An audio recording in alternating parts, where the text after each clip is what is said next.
Oi, gente, tudo bem com vocês? Eu espero que vocês estejam ótimos e ótimas, porque hoje eu venho com uma das melhores obras que eu li nesse início de 2023. É uma obra da literatura brasileira contemporânea, Assim na Terra como Embaixo da Terra, da escritora brasileira Ana Paula Maia, que além de escritora, nasceu no Rio de Janeiro, escritora carioca, é também roteirista, escreveu já roteiro de série, de televisão, é de uma escrita cortante, brutal, pesada, seca, sem perífrases, sem prolixidade. Então, você tá vendo aqui, que é um livro curto, breve, rápido, mas não subestime essa leitura, porque é um texto que pega a gente pela jugular, que arregaça tudo, porque é muito forte, não vai fantasiar nada, não tem essa coisa da fantasia, de viajar, de firular, é muito pelo contrário, extremamente realista, de um realismo cortante, brutal, para tratar mesmo dos horrores da nossa sociedade,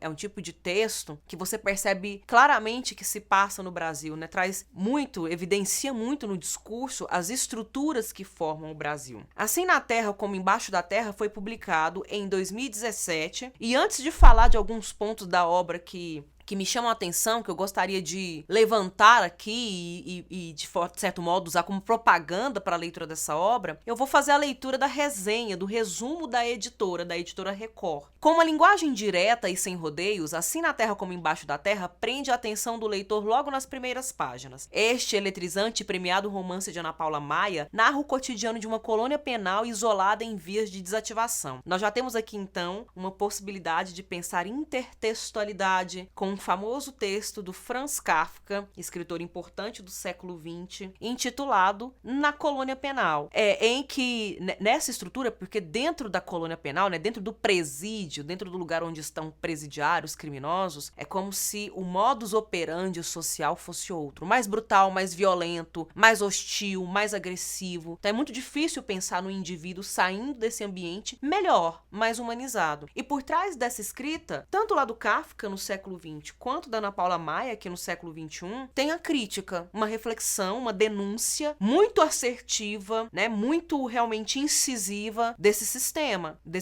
que trata essas pessoas como se não fossem seres humanos. Continuando a resenha. Construída em um terreno com histórico tenebroso de tortura de escravos e assassinato, a instituição foi criada para ser um modelo de detenção do qual preso algum jamais fugiria. Com o tempo, o objetivo inicial de socializar os detentos para reinserção na vida em comunidade foi sendo deturpado. Na prática, a colônia se transformou em algo muito diferente, uma espécie de campo de extermínio. Então nós já temos aí uma outra possibilidade de reflexão que também está muito conectada ao século XX. Inclusive, a partir dessa resenha, a partir da leitura da obra, a gente pode perguntar: quanto evoluímos? Quanto progredimos? O quanto melhoramos de 100 anos para cá, do século XX para cá? Será que melhoramos ou será que só sofisticamos e refinamos os nossos mecanismos de violência e brutalidade? Nos últimos dias de funcionamento, o clima no local, que conta então com poucos apenados, é de aparente calma. No entanto, pouco a pouco os horrores vividos ali vão sendo revelados. O agente superior Melquíades, é um dos personagens mais importantes, é a maior autoridade por trás daqueles muros e também o algoz dos presos. Nas noites de lua cheia, o chefe libera alguns condenados da tornozeleira e ordena que corram. Ele então inicia um sinistro jogo caçando os homens com seu rifle, como se fossem animais selvagens apenas por satisfação pessoal. Sadismo mesmo, gente? Os presos, cada qual com sua história, estão sempre planejando a própria fuga sem saber se vão acabar mortos pelos guardas ou pelos que esperam do lado de fora da colônia.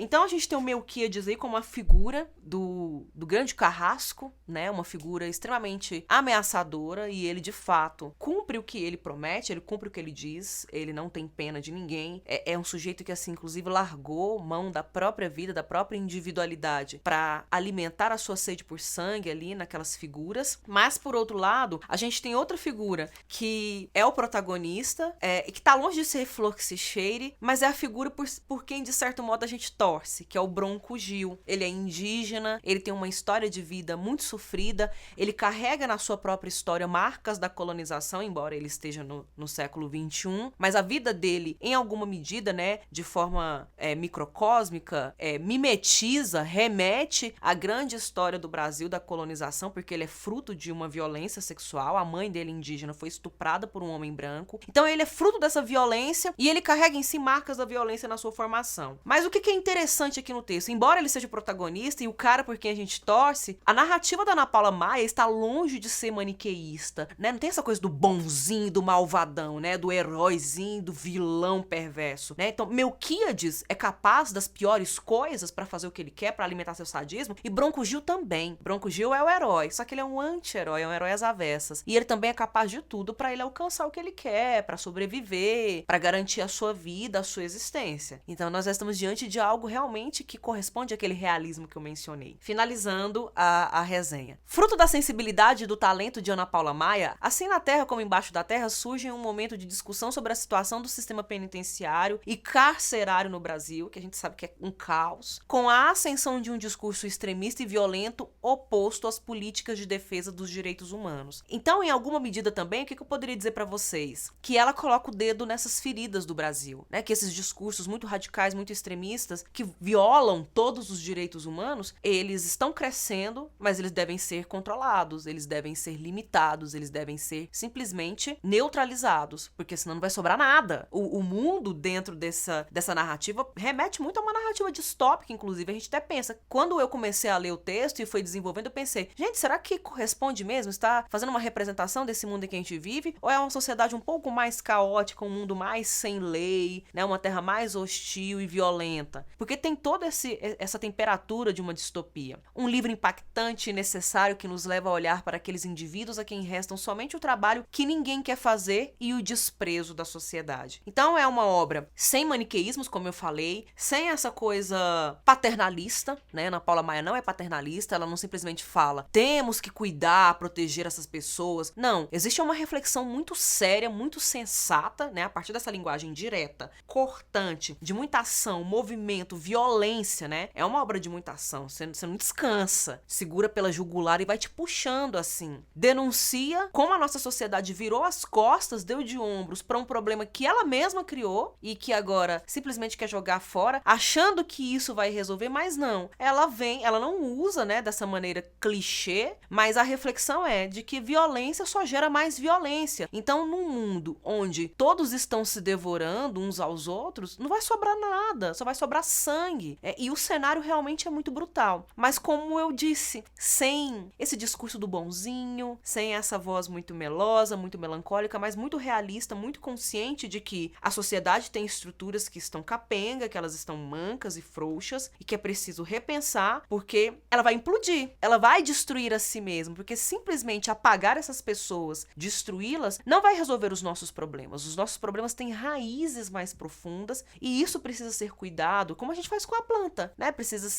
de luz, de alimentação, de nutrição, de cuidados, de medicação. Assim é a nossa sociedade. Gente, eu espero então que esse vídeo, essa fala, sirvam de incentivo para ler esse texto. É um texto excelente, eu não vou falar muito mais, senão eu vou começar a empolgar e entregar partes do enredo. E tem coisas aqui que eu acho que vale a pena você experimentar, né, na surpresa, como um elemento surpresa. Nem todo texto literário é assim. Tem texto literário que tanto faz como tanto fez você saber o que vai acontecer, o desfecho, os desdobramentos. Mas aqui não, aqui tem umas surpresas bem interessantes, bem legais, né? Não diria que chega a ser plot twist, mas tem umas surpresas, umas reviravoltas que são muito bacanas de acompanhar. Eu espero então que vocês gostem, que vocês indiquem inclusive esse livro e esse vídeo para pessoas que se interessam por literatura, principalmente por esse tipo de literatura, né, de caráter muito policial, de ação, de movimento. Eu agradeço a atenção de vocês. Eu vou ficando por aqui. Até a próxima.